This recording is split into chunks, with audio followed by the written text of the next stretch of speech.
Welcome back, gamers. So this Guilty Gear Strive Day Zero build is covering Ino. Ino's probably the character I'm most excited to play. In fact, if I was going to Worlds this year, Ino's probably who I'd be trying to play. But let's dive right in. She's a 7 hand size, 21 health character. She's got the Mage keyword, and her symbols are Fire and Void. She has 2 abilities. The first is Enhance, change the zone of this attack. Your rival may have you seal one of their foundations to cancel this ability. So if a card is sealed, it loses all of its abilities and cannot gain abilities. So you just get to selectively turn off whichever of your rival's foundations that you want. And otherwise, you get to change the zone of any attack, yours or your rival's, that you want. And then she has a response. After you change the zone of an attack, it gets +2 damage. So she wants to manipulate attack zones, she wants to block a whole bunch of stuff, and she wants to seal a bunch of stuff. And I'm mad about 7-handers that play a really good control game. I absolutely love them. Using kind of like the, not mad like angry, but, you know, I'm crazy about them. And Ino is just right up my alley. So let's see what attacks we've got here. We've got Stroke the Big Tree. Great way to start. It is a 5/3, 4 low for 5 with a 2 low block, Tension, and Spell. Tension is a Blitz keyword ability that says add 1 Roman Cancel token to your momentum.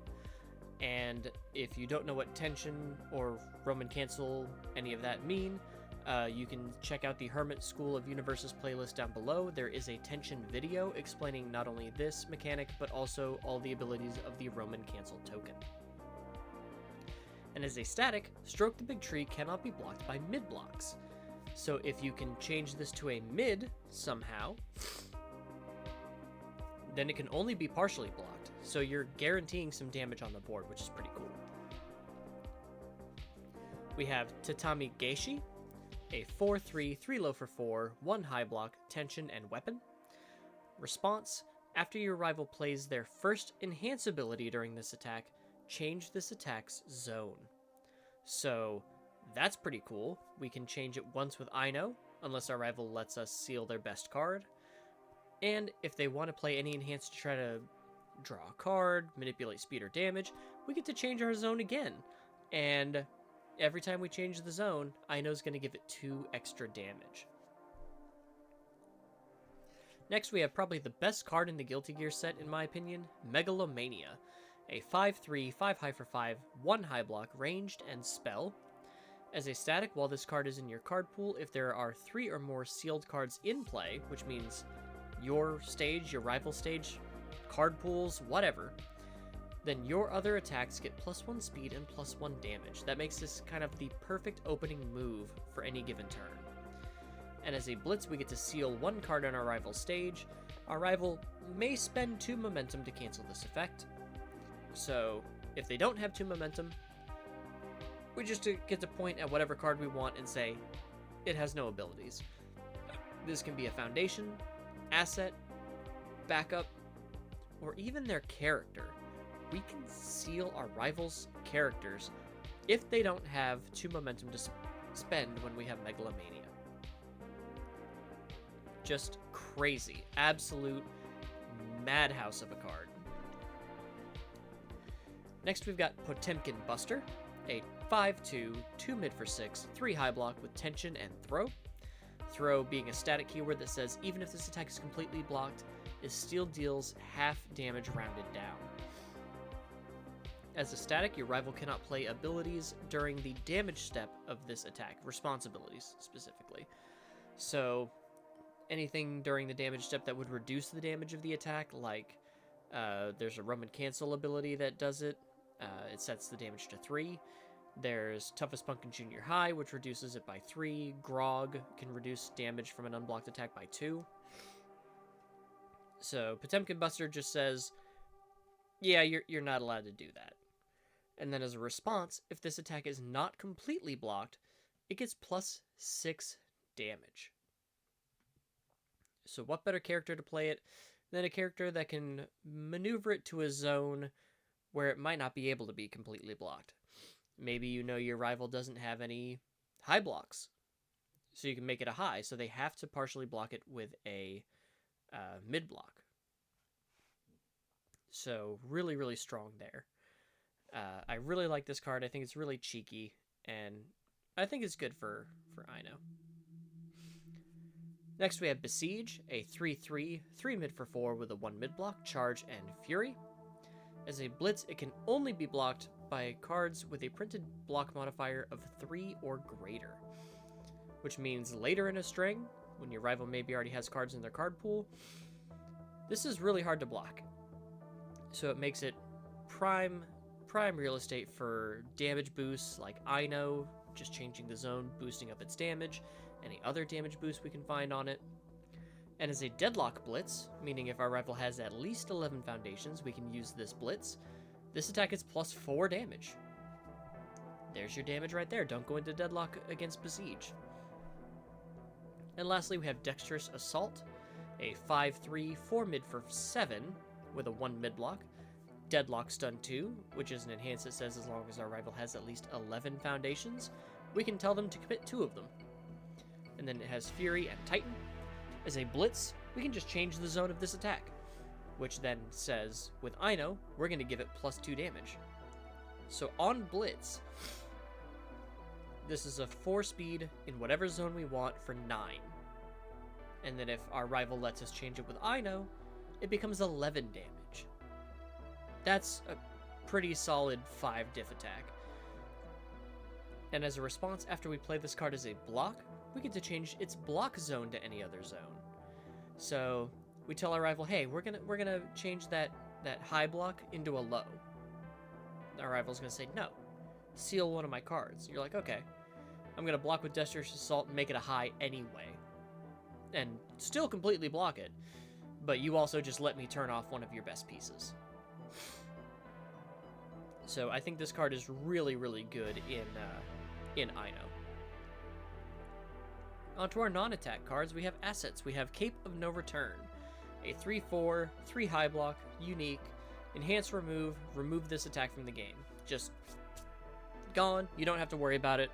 It's an attack delete button for attacks that our squishy little 7-hander girl doesn't want to deal with. And then we have Psychic Spirit Glass. This card is hilarious in Ino. It's a 2/5, 3 mid block with unique, form remove. Your rival reveals their hand. Choose one card revealed this way. Your rival cannot play copies of the chosen card for the rest of the turn. I'm going to look at your hand. I'm going to see what block zones you have. And let's say you only have one copy of one block zone. You don't get to play that block zone anymore. And I'm going to move all of my attacks to that block zone. Everything's going to be partial blocked. You're going to be taking damage, or I'm going to be sealing everything. So really, really powerful card in Ino. And a really solid reason to play her on Void. The build I have for her competitively is actually on Fire, but Psychic Spirit Glass does give me pause in thinking, should I play her on Void instead? Excuse me.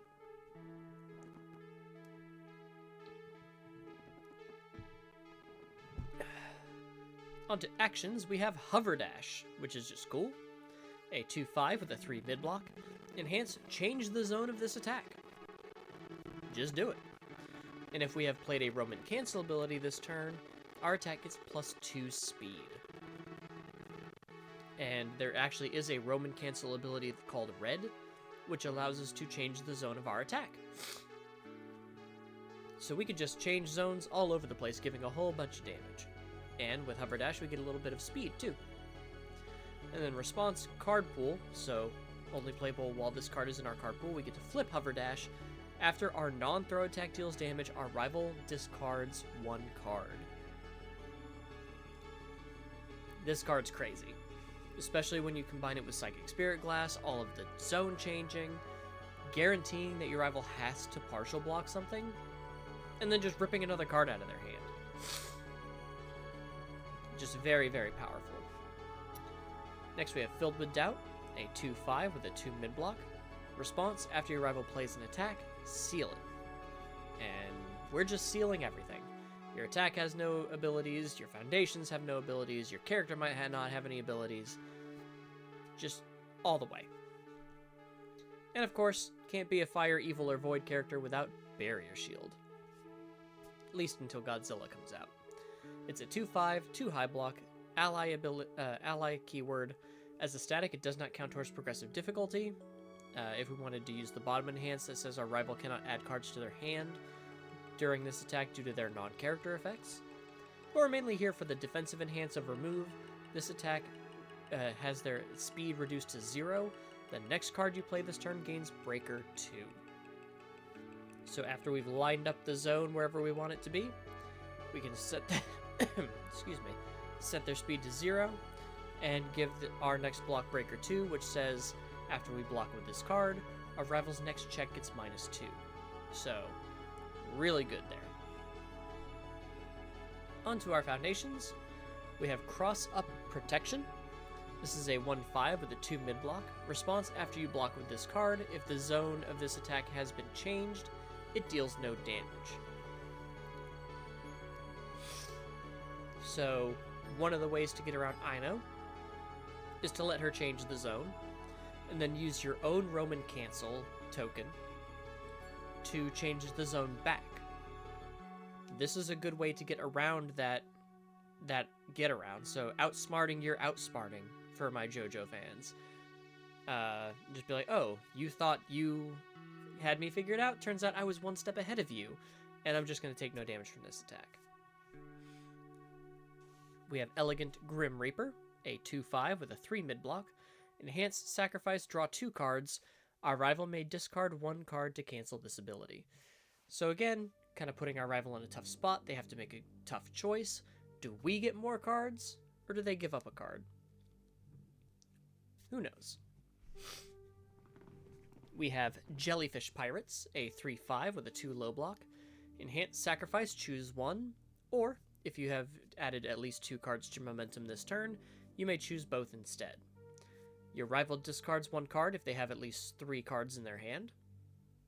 That could be pretty good, because you could also do this on your rival's turn if you were able to add cards to your momentum during your rival's turn. Or you could ready 2 foundations that have not been readied this combat phase, which we'll see some very good cards that we would love to re-ready with this ability. We have Secretary of Defense, a 2/5 with a 2 low block. Response, commit after you seal 1 or more rival foundations, commit 1 of them. So we're not only telling our rival, hey, it has no abilities, but also now it cannot be used to pass checks. Or, response, commit after we commit 1 or more of our rival's foundations, seal 1 of them, seal that foundation again at the beginning of the next turn. So if we commit it during our turn, like with a stun ability, we say, hey, we're going to seal it. And also, after it readies on your next turn, we're going to seal it again, so you don't get it on either of our turns. Really crazy, especially for a common, really crazy card. We have Moment of Normalcy, 2/5, 3 high block, unique, enhance, commit, return this attack to its printed speed or damage. Just prime way to deal with very powerful threats. We have Unsavory Morsel, a 1/5 with a 2 mid block, Thief Breaker 1. We're not a thief, so we don't have to worry about that. Enhance, flip, your rival commits 1 card in their stage with no abilities. A card that is sealed has no abilities, so you can just flip this to force them to commit it. So really cool there. We have Rifle Arm, a 2/5 with a 3 low block and the weapon keyword. Enhanced commit, this attack gets +2 or -2 speed, but if it is the only attack in its owner's card pool, it gets +3 or -3 speed instead. So, trying to guarantee that our card's going to hit, or that our rival's attack is much easier to deal with. Same with Incubating. A 1/5 with a 3 low block. Enhance, remove 1 card from your discard pile. This attack gets -1 speed. Just a little speed hate here. We have Masho Concealment, a 2/5 with a 3 mid block, ally and unique. Response, commit after your rival plays an enhance ability on a foundation, cancel it. So cool. Even though I didn't seal it, I can still cancel it. just you have no abilities. There's a Team Masho enhanced, but we are not on Team Masho, so we don't have to worry about that. Next we have Unbreakable, a 3/5 with a 2 high block. As a static, it cannot be destroyed or removed by a rival effect. So, Godzilla, their first form can't destroy this. Unyielding Destruction can't destroy this. Any of these, like Rumbling, can't destroy. Well, Rumbling I think forces. Well, sacrifice is destruction. So, I don't know if this would get around Rumbling. I think so. But as a response, once per turn, spend 1 momentum. After your rival plays a non-character ability that destroys, flips, or removes a card in your stage, cancel it. Stop Unyielding. We can stop cards like Ravages of War. Just be like, yeah, nope. If it has the ability that gets rid of a card in my stage, or flips a card in my stage, you can just tell them no once per turn. And then we have Enhanced Commit, sacrifice 1 foundation. After you block this, if you block this attack, it is considered completely blocked. Now this doesn't get around throws, because they'll still deal damage. But even if you partial block something because your rival said you're not allowed to change the zone, it's still considered completely blocked, so you still don't have to worry about any damage. We have Stopping for Breakfast, a 3/5 with a 3 low block and the unique keyword. Response remove after your rival plays an ability on an action card, cancel it. Cancel Filled with Doubt, cancel Barrier Shield, cancel Runaway or City Rampage. Just say, yep, blue card, no abilities on that, sorry. And lastly, Sense of Justice, a 2/5 with a 2 high block. Enhanced Commit, name a keyword. Your rival's attack gets -X speed or -X damage. X equals the number of attacks with that keyword in their card pool. So if they're running a Mono Furies package, Mono Weapons package, a Spells package, you can just say, hey, this 3rd or 4th attack that you've thrown at me is going to get like -3, -4 speed or damage, whichever one you want to worry about. Like if you have no cards in your hand, obviously you choose damage. But if you know you can fully block it, you're obviously going to choose speed.